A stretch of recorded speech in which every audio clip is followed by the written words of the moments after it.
Mikel Arteta provides Bukayo Saka injury update ahead of Man City clash. Arsenal face a nervous wait over the fitness of Bukayo Saka after he suffered a knock during their 6-0 thrashing of West Bromwich Albion. The Gunners picked up their first win of the season after back-to-back defeats to Brentford and Chelsea in the Premier League. Saka was among the goalscorers on the night. He scored their fourth, with a Pierre-Emerick Aubameyang hat-trick and goals from Nicolas Pepe and Alexandre Lacazette completing the rout. Arsenal will be relieved to have moved into the next round, where they face AFC Wimbledon. But Mikel Arteta will be concerned that he could be without England international Saka for this weekend's Premier League clash with defending champions Manchester City. Saka was clattered by West Brom substitute Toby King late in the second half and was seen hobbling on the pitch. And Arteta admitted he isn't sure how serious the injury is. "I think he got hit knee to knee. It was sore, he was limping," said Arteta. "I don't know how he's going to be. Hopefully he's going to be okay. Hope Bukayo Saka will recover quickly to play against Manchester City. This is very important match for Mikel Arteta to keep his job and turn around Arsenal's situation this moment." A win against champions Manchester City is catalysts for Arsenal fans believe in the process under Mikel Arteta again. Arsenal team news and injury updates ahead of Manchester City clash on Saturday. Arsenal will somehow aim to record their first Premier League victory of the season at the third attempt when they make the journey to the Etihad to face champions Manchester City on Saturday. Let's go with us about Arsenal's injury news ahead of the contest. Thomas Partey. Thomas Partey remains sidelined with the ankle injury he sustained against Chelsea in pre-season and is not expected to return to training before the end of the month. Eddie Nketiah. He could still be on the move before the transfer window closes, also suffered an ankle injury during the Mind Series clash with the Blues, and Arsenal do not expect him to be back out on the pitch before September. Gabriel Magalhaes. Gabriel Magalhaes was forced to withdraw from Brazil's gold medal-winning Olympic team after suffering a knee injury. The centre-back is ahead of schedule regarding his recovery and is now back in training, but it would be a surprise to see him line up at the Etihad. Willian was one of several players to test positive for coronavirus earlier this month and was not involved against West Brom, but he is expected to complete a free transfer to Corinthians anyway.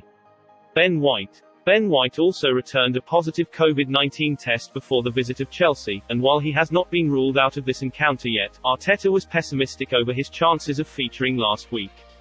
Hector Bellerin. Hector Bellerin has returned to training after a minor thigh issue but was nowhere to be seen against West Brom.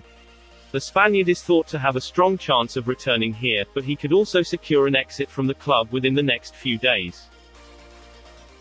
Crystal Palace are still in discussions with Arsenal over signing striker Eddie Nketiah.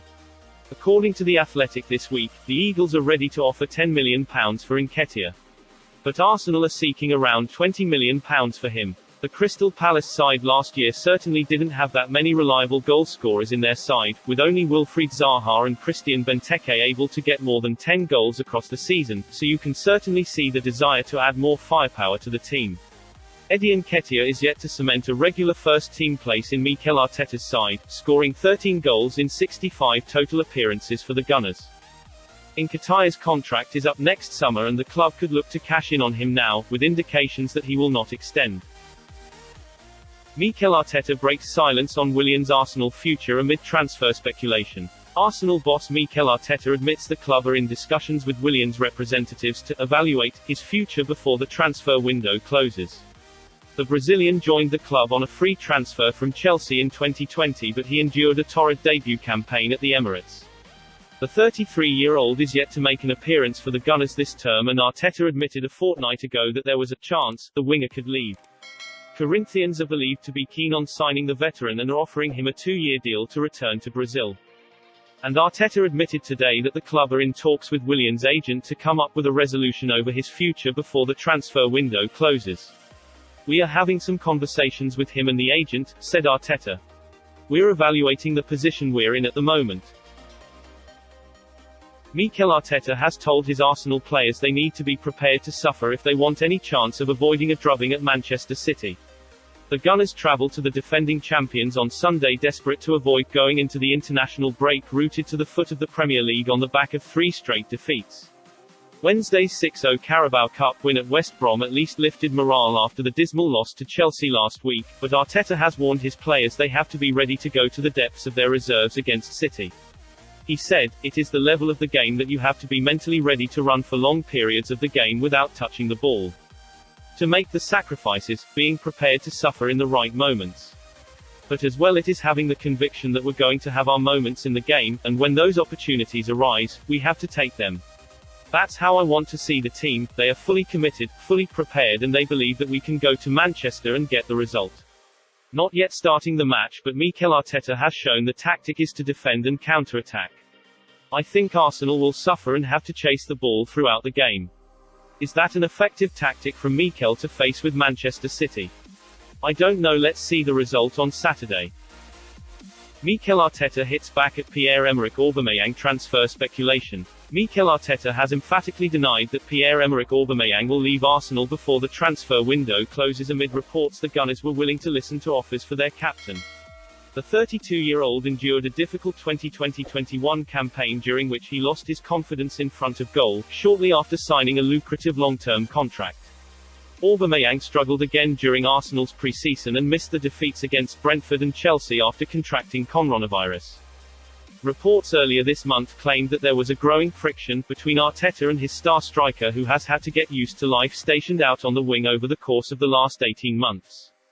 Aubameyang, however, roared back into form during last night's 6-0 Carabao Cup win over West Brom with a confidence-boosting hat-trick. Speaking ahead of Saturday's trip to Manchester City, Arteta emphatically denied the former Borussia Dortmund star would be leaving before next week's deadline, saying, "Pierre-Emerick Aubameyang is our player and he'll remain here. Good news that our captain will stay at Arsenal this season after many rumours around him. With Martin Odegaard joined Arsenal, he will provide the key passes for Aubameyang to score more goals, and we are looking forward to seeing him back to form soon." Good news for Arsenal that Man City suffer major injury blow for Arsenal clash as Kevin De Bruyne is ruled out. Kevin De Bruyne will not feature in Manchester City's Premier League clash with Arsenal due to his ongoing recovery from an ankle injury. De Bruyne featured off the bench in City's 1-0 defeat to Tottenham Hotspur but was left out as they hammered Norwich 5-0. According to Belgium national team coach Roberto Martinez, De Bruyne has not recovered sufficiently to feature against Arsenal. His absence will be viewed as positive news for Arsenal, who have made a poor start to the league season. They were beaten 2-0 by newly promoted Brentford and then defeated by Chelsea for the same scoreline. Mikel Arteta's side did pick up a first win of the campaign in midweek, beating a much-changed West Brom 6-0 in the Carabao Cup. Mikel Arteta has no reason to hold back, given the international break coming up afterwards, but his side will need to be at the best to have any chances to get the first win in the Premier League this season. Arsenal and Everton miss out on Joaquin Correa transfer as 27-year-old joins Inter Milan on loan with option to buy. Inter announced the transfer earlier today and also revealed that the 27-year-old's loan deal will be made permanent upon its completion, which will keep the Argentine, who scored 11 goals and set up 5 last season, at the San Siro until June 30, 2025. Correa voiced that he wanted to leave Lazio following the arrival of ex-Chelsea boss Maurizio Sarri. It was claimed that the ex-Sevilla ace, who joined the Italians in 2018 for £13.5 million, doesn't fit into Sarri's plans for this season. The Gunners reportedly placed a £17 million bid for Correa earlier this month, but their offer was £9 million short of Lazio's valuation for the star. Mikel Arteta rates Aaron Ramsdale's Arsenal debut in West Brom thrashing. Mikel Arteta was delighted with the contribution of new signing Aaron Ramsdale after the Arsenal goalkeeper kept a clean sheet on his debut against West Brom last night. After consecutive defeats at the start of their Premier League season, the Gunners restored a measure of confidence by enjoying a 6-0 win at the Hawthorns against the Championship pacesetters in the second round of the Carabao Cup. The 23-year-old only joined his new club from Sheffield United last week in a transfer that could eventually total £30 million, and Arteta was encouraged by what he saw from a player who will rival Bernd Leno for the number 1 spot this term. "I think it was a really strong debut," he said. "You can see his personality, he's comfortable on the ball, and I'm really glad for him. I'm really happy with him. He hasn't trained a lot with us, but you can see the qualities he has. He's a really young goalkeeper, he's done a lot already in the league, and you can see the presence and the personality he has when he plays." Ramsdale, meanwhile, insisted there was more to come from him but admitted it will take time to get up to speed with the tactical demands of his new manager. He said, "Yeah, I did what I needed to do, you know. There's more to come in possession, but it's not too much of a change of system from Sheffield United, but it is more ball-related. We were asked to play out at my old club, but here it's definitely the philosophy, so I can get better on the ball. I've had a few days of training with the team and I was happy, made some saves and did what I needed to do. I'm in goal and first of all, you need to keep the ball out of the back of the net, and that's what I've done. Bernd Leno has to be careful with the competition from Aaron Ramsdale for the number 1 right now. And this is very good for Arsenal to have 2 great goalkeepers in the team. And hope Aaron Ramsdale can prove that the people who abused him to join Arsenal that they are totally wrong. If you like the video, like,